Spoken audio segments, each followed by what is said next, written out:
Hey guys, Python के इस tutorial में आज हम फंक्शंस इन पाइथन के बारे में पढ़ेंगे। अगर चैनल में आप नए हो तो सब्सक्राइब करना और बेल आइकन को प्रेस करना, जिससे न्यू वीडियोस के अपडेट्स मिलते रहे। तो फंक्शंस इन पाइथन के बारे में पढ़ते हैं। फंक्शंस क्या होता है? अगर आप सी या सी प्लस प्लस से हो तो आपको पता ही है, बंच ऑफ कोड को आप रिपीट नहीं कर सकते। मतलब इजी टू रीड के लिए और इजी टू कोड को रीयूज करने के लिए यूज होता है सिंपली। और जो मैंने पॉइंट्स लिखा है यहाँ पे, function is a block of code. Function एक ब्लॉक ऑफ कोड है। मैं प्रैक्टिकल में भी बताऊंगा कैसे कोड में लिखते हैं। एक फंक्शन को डिफाइन करो, उसको नाम लिखो। प्री डिफाइंड और यूजर डिफाइंड दो होते हैं। आने वाले ट्यूटोरियल में उसके बारे में भी बताऊंगा। Function is a block of code.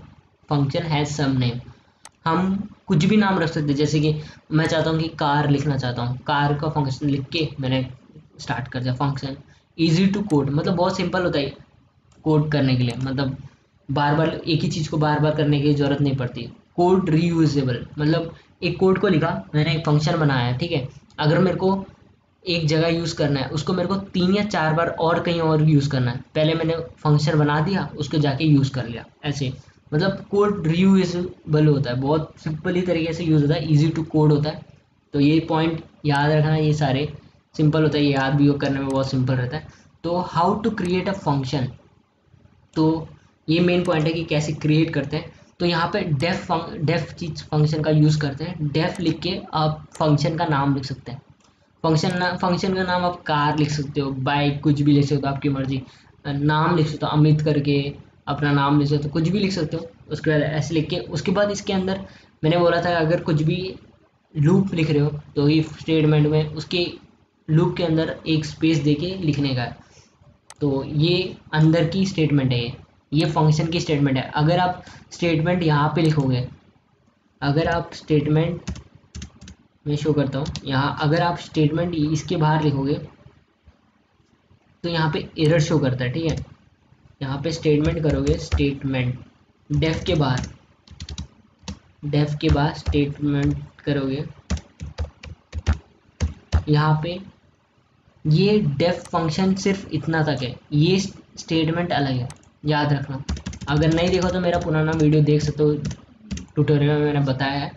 तो चलो प्रैक्टिकल करके दिखाता हूँ कि फंक्शन को कैसे बनाते हैं। तो फाइल ओपन कर लो, एक न्यू फाइल, क्योंकि ये आइडियल शेल में करोगे तो आप डायरेक्ट उसका आउटपुट तुरंत नेक्स्ट स्टेप में मिल जाता है। तो how to create a function, तो सबसे पहले हम क्रिएट फंक्शन। तो मेन चीज़ ये दो चीज़ को यूज़ कर याद रखना। फंक्शन हैज़ नेम होता है, उसका नेम रखना पड़ता है, इंपॉर्टेंट है। कोड को रीयूज़ कर सकते हैं। और मेन स्टेप है कि क्रिएट कैसे करना है। तो डेफ का यूज़ मेन चीज़ है, फंक्शन क्रिएट करने के लिए डेफ का यूज़ करना पड़ता है, ये भूलना मत। डेफ, अगर मेरे को फंक्शन का नाम, जैसे कि एक काम करता हूँ, ऐड फंक्शन बना देता हूँ 2 नंबर को ऐड करने के लिए, ठीक है। तो ऐड बना दिया उसके ऐसे, ठीक है। तो इसमें ना, अब मैं काम करता हूँ कि मैं लिख देता हूँ, उसका कोड लिख देता हूँ। ए इक्वल टू इंट में कन्वर्ट कर देता हूँ, input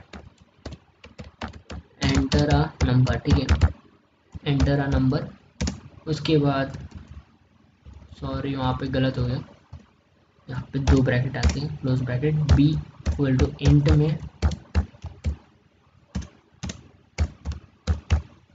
input enter a second number.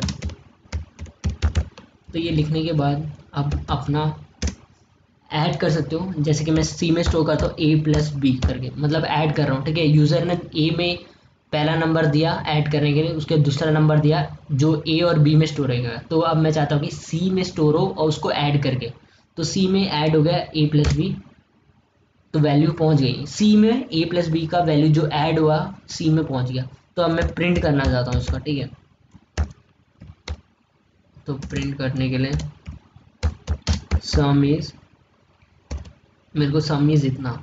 आप परसेंटेज डी फॉर्मेट स्पेसिफायर का यूज़ कर सकते हो, मैंने बताया था स्टार्टिंग में। तो अगर नहीं पता तो देख सकते हो वीडियो मेरा। तो अब मैं चाहता हूँ कि बस इतना ही, डेफ ऐड फंक्शन में सिर्फ मैं चाहता हूँ कि इतना यूज़ करूँ, उसके बाद बाहर लूप में ये अब मैं फंक्शन में कहीं पे भी कॉल कर सकता हूँ। तो मैं प्रिंट करता हूँ, यहाँ पे मैंने बोला कि कोड विथ ट्रिक्स, ठीक है, मैंने अपना चैनल का नाम लिख दिया। तो उसके बाद ये प्रिंट होगा। उसके बाद मैं चाहता हूँ कि ऐड फंक्शन का यूज़ करूँ, तो ऐड फंक्शन को ऐसे कॉल करूँगा, ऐड फंक्शन। तो ऐड करूँगा, मैं वापस एक काम करता हूँ, वापस एक लाइन लिख देता हूँ, प्रिंट करता हूँ। यहाँ पे लिखता हूँ कि कोड विथ मी लिख देता हूँ, ठीक है, ये अच्छा लगेगा। तो उसके मैं चाहता हूँ कि वापस ऐड फंक्शन को कॉल करना चाहता हूँ, तो ऐसे कॉल कर सकते हैं। उसके बाद प्रिंट करूँगा वापस, थैंक्स करता हूँ, ठीक है। तो अब देखना, ये डेफ है, एक सम फंक्शन को मैंने बना दिया, सबसे पहले ऐड फंक्शन बना दिया। तो ये पहले स्टार्टिंग में जब रन होगा तो सबसे पहले ये रन नहीं होता, क्योंकि सबसे पहले यहाँ से स्टार्ट होगा, प्रिंट कोड विथ ट्रिक्स। उसके बाद ये प्रिंट होगा ऐड। ऐड कहाँ पे है, तो ये पीछे जगह है, यहाँ पे डेफ। डेफ देखते हैं ना, सबसे पहले रन करना में स्टार्टिंग लाइन में डेफ को देखेगा ना, तो वो बोलेगा नहीं, इसको नहीं रन करना, यहाँ पे कहीं और फंक्शन का इसका यूज़ किया। प्रिंट कोड विथ ट्रिक्स करेगा, उसके बाद ऐड फंक्शन को कॉल करेगा, यूज़र से दो वैल्यू लेगा ए और बी से, और उसको ऐड करके सम इज बताएगा। उसके बाद कोड विथ मी, तो सबसे पहले कोड विथ में प्रिंट करेगा, उसके वापस पीछे जाएगा, ऐड फंक्शन के पास जाएगा, बोलेगा कि भाई इस फंक्शन को कॉल किया है। तो उसके बाद ए बी को प्रिंट करेगा, सी में उसकी वैल्यू डालेगा, उसके बाद सम इज प्रिंट कर देगा।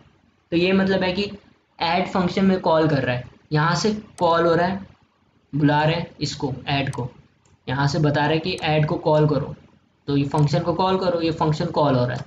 बोलता है भाई हम मुझे कॉल किया है, तो अपना परफॉर्मेंस दे, स्टेज परफॉर्मेंस। अब सेव करता हूँ, अब मैं बताता हूँ कि सॉरी यार, हेलो वर्ल्ड में कर रहा था जिससे सेव रहता है। अब मैं इसको रन करके दिखाता हूँ, 2 बार ऐड फंक्शन चलेगा। तो code with tricks, code with tricks पहले प्रिंट हो गया। अब मैं नंबर देता हूँ 12, अब +2 करता हूँ, 14 प्रिंट हो गया, सम इज 14 कोड विथ मी। देखा यहाँ पे कोड विथ ट्रिक्स पहले प्रिंट हुआ, उसके बाद नंबर ऐड फंक्शन चला, उसके नंबर मांगा, मैंने 12 दिया, उसके बाद सेकेंड नंबर 2, तो सम इज 14। तो वापस दिखाता हूँ एक बार।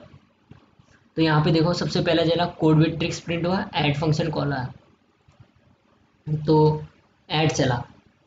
उसके बाद कोड विथ मी प्रिंट हो गया, उसके ऐड फंक्शन वापस कॉल हुआ, तो मैं वैल्यू वापस देता हूँ। तो अब देता हूँ 4, एंटर करता हूँ, 2 करता हूँ, ठीक है। तो सम इज 6 एंड थैंक्स। तो मैं वापस रिपीट करता हूँ। देखो, सबसे पहले कोड विद ट्रिक्स प्रिंट हुआ, उसके ऐड फंक्शन कॉल आया, तो ऐड फंक्शन में मैंने वैल्यू प्रिंट किया, उसके उसका आंसर आया, उसके कोड विथ मी प्रिंट हुआ, वापस ऐड फंक्शन कॉल हुआ, उसके बाद मैंने वापस वैल्यू दिया, उसके बाद उसका आंसर आ गया मेरे पास, उसके बाद थैंक्स प्रिंट हो गया। तो देखो यहाँ पे वही हुआ, कोड विथ ट्रिक्स हुआ, मैंने वैल्यू दिया, सम इज 14 आया। उसके कोड विथ मी वापस मैंने ऐड फंक्शन को कॉल किया, तो मैंने पहला नंबर 4 दिया, उसके बाद 2 दिया, उसके 6 आ गया। उसके बाद ऐड फंक्शन को मैंने कॉल नहीं किया, उसके प्रिंट एफ करके थैंक्स लिखा। सो अगर वीडियो अच्छी लगी तो लाइक करना, सब्सक्राइब करना तो भूलना मत। So thanks for watching this video.